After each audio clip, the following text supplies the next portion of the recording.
عود البيرو في احتضان نهائيات بطولة العالم مع الأشهر الأخيرة لهذه السنة، وهذا هو الهدف الرسمي والأساسي والأسمى يا سعيد يا شيبة، هو التأهل إلى نهائيات كأس العالم، لأن غبنا تقريبا ما يقارب 10 سنوات.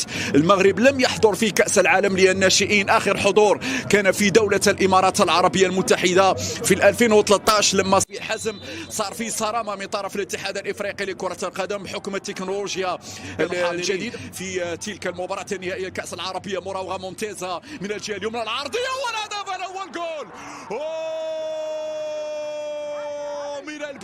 من البداية يأتي الخبر السار، من البداية يأتي الخبر السار. عبد العالي المعلي يفعل ويفاجئ الدفاعات النيجيرية. 1-0 لأشبال الأطلس. أي سيناريو هذا نعيش مع البدايات، أي سيناريو بكرة وتسديدة مباغتة لحارسي المرمى ودو المعالي عبد العالي، عالي في العلالي هنا يطير في العلالي عبد العالي. المنادات على الكرة من الجهة اليسرى، هكذا بدايات وهكذا انطلاقة في رفع للمعنويات والحافز عند أشبال الأطلس. عبد العالي السلامة، المهارة والمرور، التسديدة باغت الدفاع وبالنيران الصديقة الكرة في الجول. 1-0. أي انطلاقة هذه، رائع الانطلاق أشبال الأطلس في هذه المباراة، وكامل المسجلين في اللقاء الأول أمام الساوث أفريقيا، بينما في خطأ يقول الحكم المالي عثمان دياكيتي. أي تبدلال أمامنا على الصورة، الطريقة اللي سجل بها من ركلة جزاء، التسديدة القوية هنا تعطيك فكرة عن مدى الإصرار. مباشرة الجدار هنا بلاعبين، واحد واقف على القائمة الأولى العرضية لكن بعيدة تماما، تخرج أمام المدرسة الأوروبية منتخب فرنسا. بينما كرة خطيرة يتبودلال، حذرية يتبودلال، والتسديدة في أول ركنية لفائدة منتخب نيجيريا. 7-8 مباريات ويحاول أنه يوظف اللاعبين بشكل ممتاز، اختيارات تكون صائبة، تلعب هذه الضربة الحرة، التسديدة والهدف الثاني يضيع. هدف ثاني كان ممكن يحصلون. عبد العالي المعلي عنده تسديدات رائعة جدا. حميد أيت بودلال تمشي الكرة بتسديدة، تتحول مباشرة هذه الضربة الحرة، هنا مرفوعة داخل منطقة الجزاء ولكن سهلة لطه بن غوزيل. يتابع بهدوء لاعب الأكاديمية.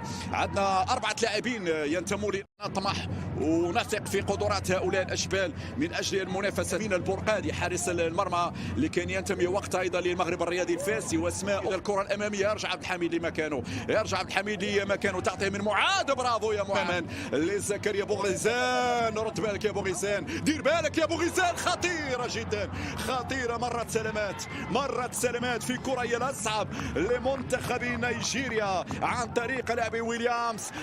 عبد الله وليس ويليامز، كرة في وسط الميدان، لا يجب أن نعطي الأفضلية لنيجيريا. جنبه يلعب من عبد العالي معلي، عبد العالي يتلقى الإشارة، عبد العالي يرفع ديال الكرة لكن عالية على الجميع، عالية على الحرة. مايكل يتقدم يرفع لكن متابعة كان ممكن استغلال الأمر.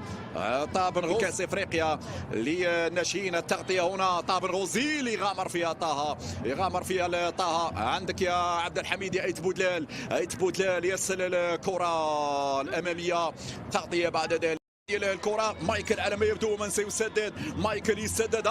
برافو الجدار هنا، لا زالت صعبة.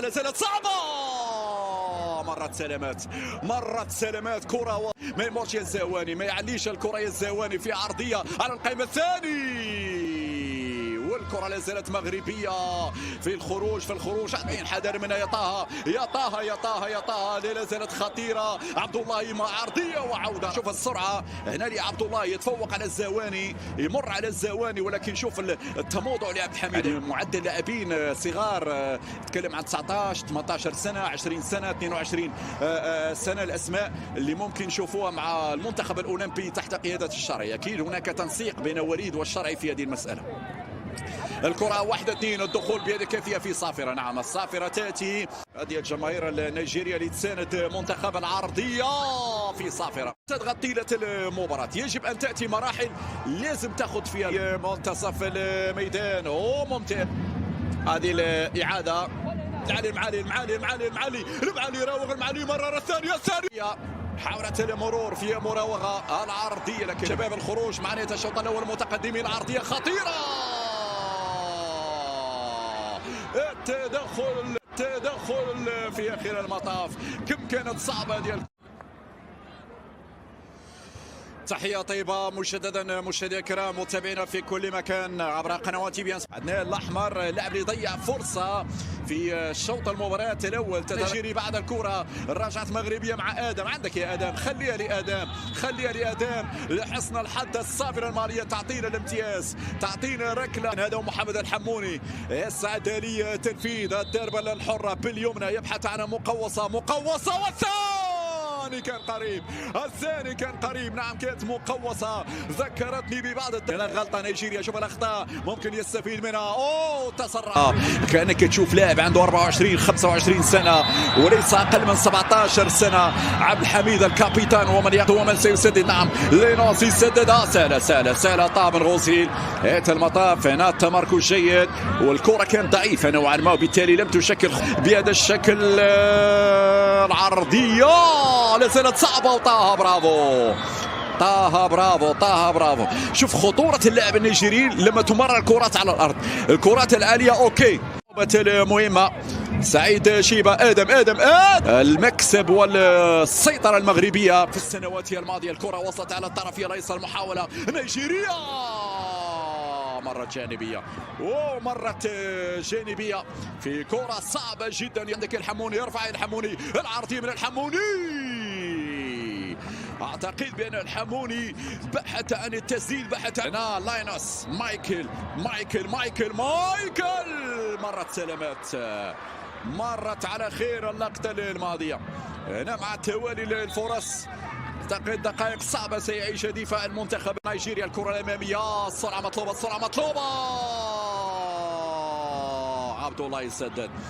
عبد الله يسدد كان الاسرع مقارنه مع المدافع. تجاوزات في معدل اعمار اللاعبين. وانا قلت بان الكاف اصبح وصل على الطرف الايمن لعناصر المنتخب النيجيري. بعيد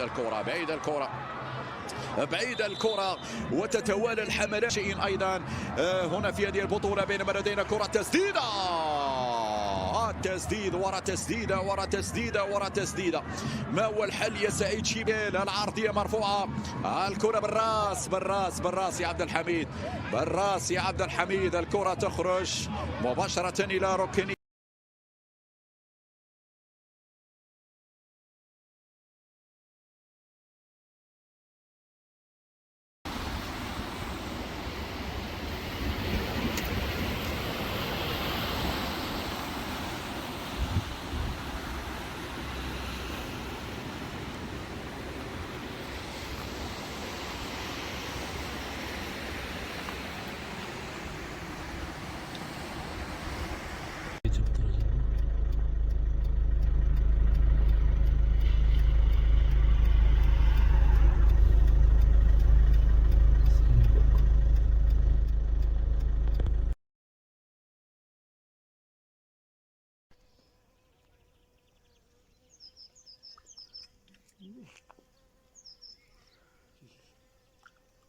المنظر هذا خايزة كريمات